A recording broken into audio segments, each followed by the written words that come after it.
Let's go. I wake up to a little bit of drool on my pillow, feel like it's gonna be a bad day. Yeah, I'm tired of shit, and the coffee ain't hit yet, damn, ain't that great. I don't wanna go to work, cause my boss is a jerk, and I'm not even that paid. I need a change in my life, cause I don't feel alive, and there's nothing that makes me happy.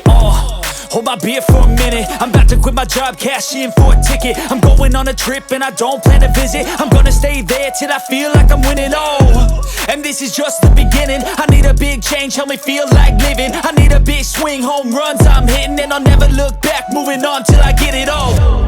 And we all got dreams, we all want things, but what you gonna do for it? How you gonna move for it? What you gonna be?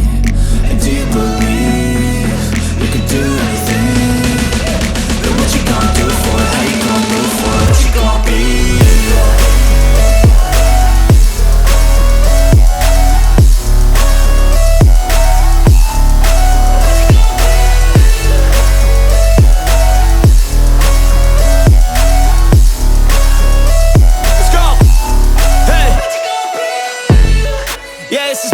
My strife, my right to fight, to die on.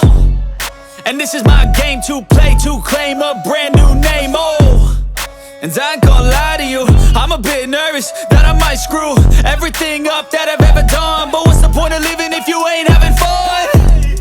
I guess I'll try this, try that, might miss, gotta find what I'm good at. I guess I look here, look there, over where am I scared, where am I at?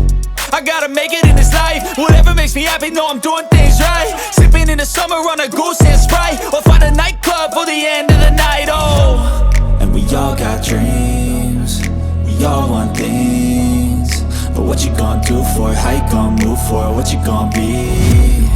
And do you believe you can do anything? But what you gonna do for it? How you gonna move for it? What you gonna be?